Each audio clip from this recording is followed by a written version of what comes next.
I have a total like a solid vision to what I want to do, Yeah, yeah. and I'm not afraid to take chances like that.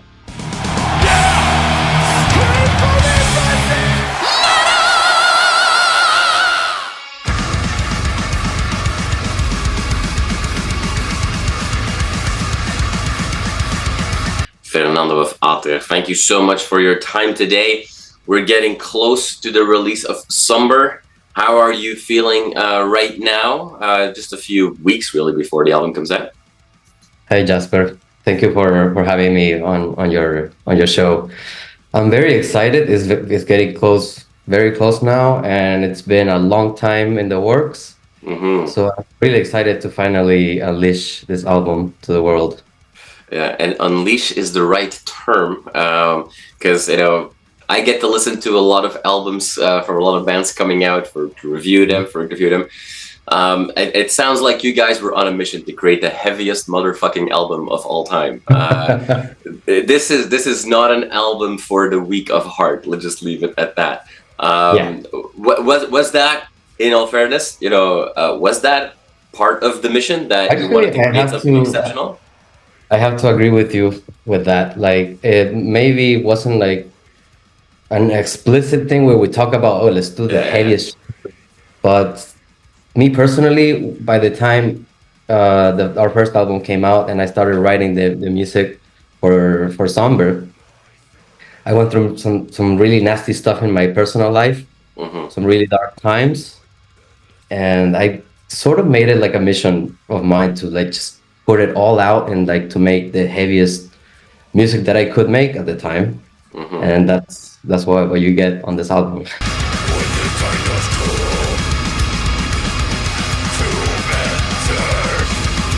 This album does deal with a number of darker elements. It feels like a very intrapersonal record.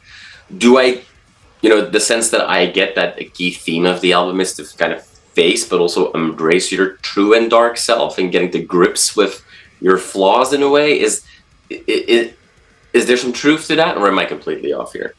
No, there's definitely a lot of truth to that. It's sort of like a reflection of the world state currently, but through someone's inner vision. Yeah, It's yeah, like yeah. so the album like will touch on subjects that are personal and like introspective in a way, looking inside and also sort of like looking outside and like sort of assessing where Yeah, are yeah, yeah. we. Yeah, it's very Yeah. dark. It is It's very very dark. dark. It is very dark. It's very personal, and it's therefore also done in quite a vulnerable way. And so I want to ask you because the t-shirt that you're wearing, Typo Negative, they were like in this macho '90s metal world. They were one of the first bands that, if you really listen to their music and if you really read their lyrics and so on, they were not afraid to be vulnerable and open. And that was at the time very not done. It was very surprising for a heavy band at the time to do so. We see more extreme metal bands be vulnerable is probably the best way to say it, and big bands as well. Think about giants like Behemoth, for example, and rising Exactly. stars like Guerrilla. Um, is that like but at the same time in extreme metal can still be that stigma against that, like in extreme metal it tends to be like, oh, we have to be the tough guy. So was that hard for you to do, to decide like, hey, I am going to open up? And I know it's funny that because we're not talking about a pop album here, Yeah. but it's very heavy. Yes, there's no doubt about it. It's an extreme album, but it is also personal and vulnerable. Like, was that ever a concern on your mind as you're going through this? Not really, to be completely honest with you. I don't care much about how it's gonna be perceived in the end. Yeah, yeah, yeah. It's like a search of mine, So it's something that I want to put out. And like you mentioned, Type of Negative to me is like one of the pillar bands in just in my musical life ever since I was a Yeah, yeah, kid. yeah. I've always been like a huge fan of theirs, and I always loved that sort of like courage that they had to just do whatever Yeah. they felt like doing, even if it changed, some people's opinions about them or whatever. You know, art is about like an artist's path in a Hmm. way, and whoever like relates to that path and like connects with that, that's what we end up calling fans. But I think that's the main purpose there, and I never want to like stray away from that. I have a total like a solid vision to what I want to do, Yeah, yeah. and I'm not afraid to take chances like that.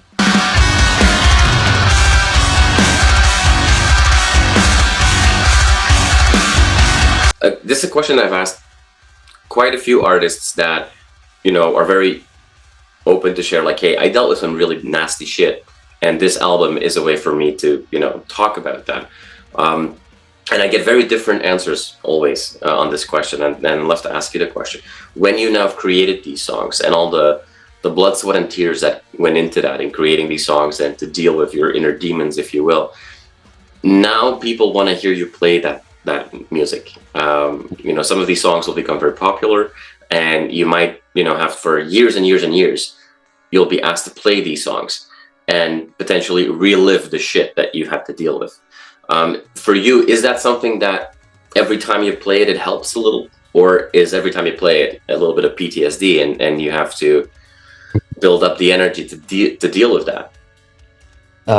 Not really. It's actually quite relieving for me every time, Okay. we're at the rehearsal space and we get to jam out these songs.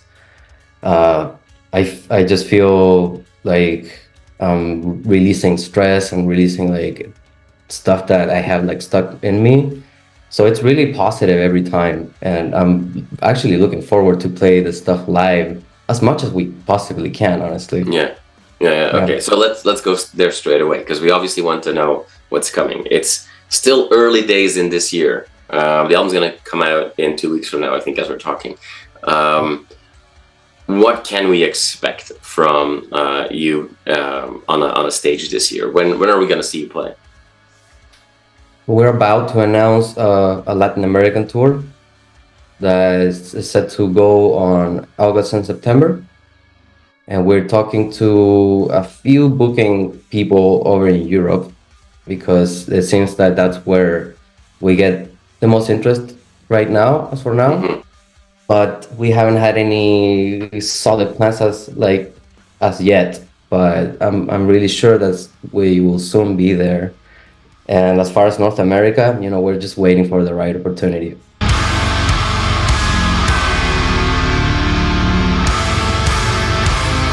The second album often is considered by bands a very difficult one to make, especially when the first album creates expectations and pressure.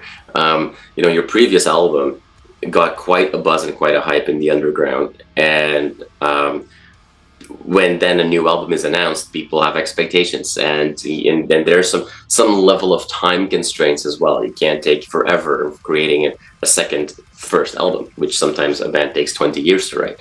So forget about which I'm sure was very stressful, dealing with your own inner demons and the stories that you wanted to write.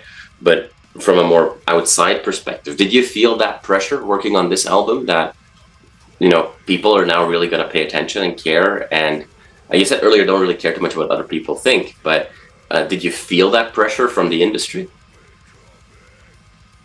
Not really, but I felt it from myself. Just it motivated me to keep going and create something even more unique, because I felt like we were maybe too tied to someone, to other bands' sound, and that's okay. It was our first album. It was like an exploration time for us, and especially for me. And this album, Somber, is where where I and the band really found our sound. Yeah. And actually writing the songs for this album didn't took too long, maybe a year and a half after our first album was released. But then the pandemic happened right then, and that's why it took so long Yeah. for us to produce the album and then to be able to release it now. That's why there's that huge time gap, and I hope the third one is gonna be like much quicker to put out. Well, I mean, I have a feeling that it's well ahead of hope. I have a feeling that you've written most of your third album already. I have actually, yeah. I'm working on it, like every day, like every day I come back like from doing stuff outside and I sit down and just crank riffs as much as I can. Yeah. So How weird is it then for you right now to get back into the excitement for Somber to come out? Because for you, this is old news. Yeah, you're already moved on to the next thing. Is that a bit of a mind fuck that you have to pause what you're doing now and really get back into this groove? A little bit, maybe. Sometimes the songs can feel old to you when you like have written them years ago, and like, Yeah, but honestly, like just reaching this point where it's finally coming out, it's just like a refreshment, and I'm like really excited about this album and this new material. I mean, this material that's about to come yeah, out, regardless, you know. yeah. I'm still at the same level of like pride and enjoy about this album.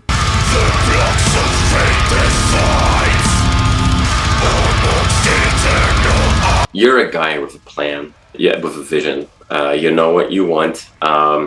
Like, then therefore, I also assume that when you're already planning that, you know, Latin American tour that's going to happen later this year, that you have a very specific vision for that as well. And people that have checked out the band before know that, you know, you're not a band of guys that's going to play in a t-shirt and shorts. There's more to it. There's an entire atmosphere with this band. So from these shows, what can we expect?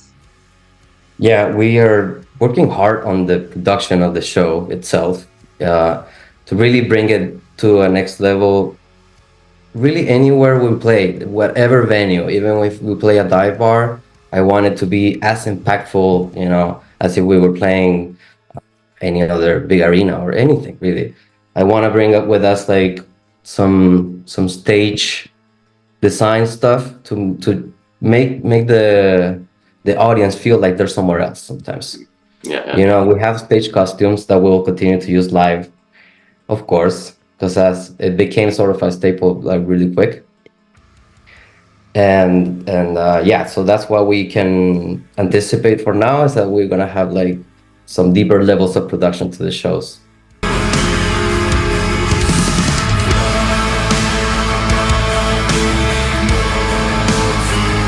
I got a chance to visit Santiago 7 years ago. Been a while, but I had a fantastic time there. I got to meet some of the local metalheads too as well. And there seemed to be a very, at the time, buzzing underground scene that wasn't necessarily exploding just yet, but there was a lot of things happening. So 7 years later, like what's the scene like in Santiago right now? Well, it all got frozen during the pandemic times, but that made it so that now that the doors are open now, everyone is like putting out music and cranking out awesome new bands. Mm-hmm. And there's like a whole new generation of people here playing at a really high level. It's impressive. Yeah. So it's a very exciting time for All the local team. All right. Well, I hope that not only your tour will be a massive success, but that you guys capture a lot of that, so that there's a lot of content for everybody in other parts of the world that we can, you know, see some highlights as well and follow along that way. Fernando, thank you so much for, you know, sharing a little bit of time with me today. Like I said before, this is a heavy one. It's going to blow a lot of speakers for people that are not ready. And I'm excited to see, you know, the reaction of all the people listening to the full album, because yes, there have been some songs released already, but there's so many surprises still coming on the album. So that's really cool to see. Thank you so much for your time today. I really appreciate it. Thank you, Jasper. Thank you so much for having me. I'm a fan of the show, and keep it up. Thank Oh, awesome. Thank you so much.